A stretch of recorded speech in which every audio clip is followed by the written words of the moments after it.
Hello everyone, welcome back to the channel. I am Purna, your conceptual mate. और आज के video में जो हम लोग टॉपिक डिस्कस करने वाले हैं वो है इन्वेस्टमेंट मल्टीप्लायर। सो बहुत ही इंपॉर्टेंट और इंटरेस्टिंग टॉपिक है जिसको हम लोग बिना देर करते हुए शुरू करेंगे। तो सबसे पहले जो हमारा एडी है उसको हम लोग ने टू सेक्टर इकोनॉमी में उसके अंदर दो कंपोनेंट्स पढ़े थे। सबसे पहला consumption expenditure bye house holds and दूसरा था इन्वेस्टमेंट एक्सपेंडिचर बाय फर्म्स या फिर प्रोड्यूसर सेक्टर। उसके बाद यहाँ पे हम लोग अगर इन्वेस्टमेंट को इंक्रीज़ कर दें, मतलब कि जो प्रोड्यूसर सेक्टर है वो एडिशनल इन्वेस्टमेंट कर दे इकोनॉमी में, तो जाहिर सी बात है कि हमारा जो एडी है वो भी इंक्रीज़ हो जाएगा। इसी कॉन्सेप्ट को यहाँ पे हम लोग डिस्कस करने वाले हैं। देखो, एडिशनल इन्वेस्टमेंट के कारण हमारा एडी इंक्रीज़ होता है। तो एडी इंक्रीज़ होता है मतलब कि उसका कर्व ऊपर को शिफ्ट करता है। ठीक है, ये यहाँ पे इतना हम लोग का इन्वेस्टमेंट इंक्रीज़ हुआ। अब यहाँ पे नोट करने वाली बात ये है कि इन्वेस्टमेंट तो इतना सा ही इंक्रीज़ हुआ, लेकिन उसके बाद हमारी जो इनकम या जीडीपी है वो इतनी सारी इंक्रीज़ हो गई। यही जो इफ़ेक्ट है या इसी इफ़ेक्ट को हम लोग कहते हैं मल्टीप्लायर इफ़ेक्ट। और क्योंकि ये इन्वेस्टमेंट से रिलेटेड है इसलिए ये हो गया investment multiplier effect. Basically investment multiplier is the number of times by which the increase in income exceeds the increase in investment। मतलब कि इन्वेस्टमेंट जितना हुआ उससे कितना गुना ज़्यादा इनकम में इंक्रीज़ हुआ वो हम लोग देखते हैं इन्वेस्टमेंट मल्टीप्लायर के अंदर। For example 2 times of investment income हो गई या 3 टाइम्स ऑफ इन्वेस्टमेंट इनकम हो गई, ये सब हम लोग देखेंगे। उसको कैसे कैलकुलेट करते हैं वो भी देखेंगे।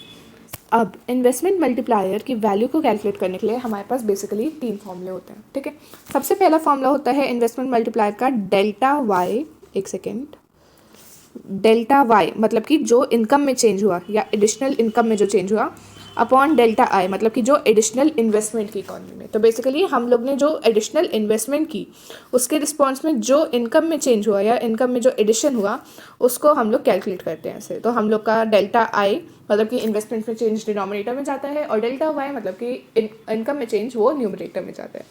इससे हमें पता चल जाता है कि इन्वेस्टमेंट के रिस्पॉन्स में कितने टाइम्स हमारी इनकम इंक्रीज़ हुई है। फॉर एग्जांपल अगर हमारा डेल्टा आई 100 है और डेल्टा वाई 200 है तो हमारी इनकम जो है वो 2 टाइम्स हो गई है बेसिकली। ठीक है, तो मतलब अगर इन्वेस्टमेंट 100 थी तो इन्वेस्टमेंट की 2 टाइम्स हमारी इनकम हो गई है। ये था हम लोग का पहला फॉर्मूला। उसके बाद हम लोग का दूसरा फॉर्मूला है इन्वेस्टमेंट मल्टीप्लायर का 1/1 माइनस MPC।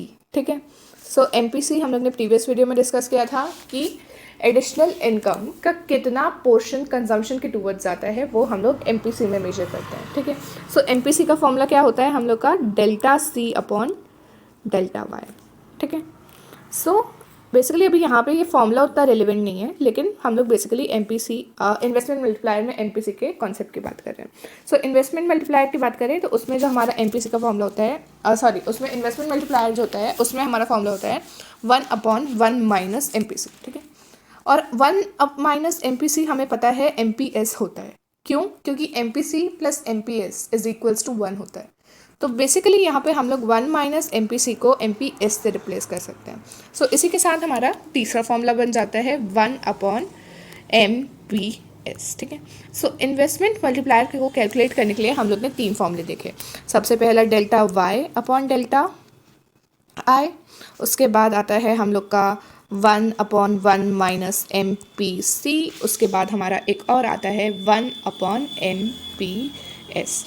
इन 3 फॉर्मूलों से हम लोग इन्वेस्टमेंट मल्टीप्लायर की वैल्यू निकालते हैं। उसके बाद एक बार हम लोग इन्वेस्टमेंट मल्टीप्लायर का मैकेनिज्म समझ लेते हैं। देखो, सपोज करो कि इकोनॉमी में हम लोग की इन्वेस्टमेंट 100 से इंक्रीज़ होती है।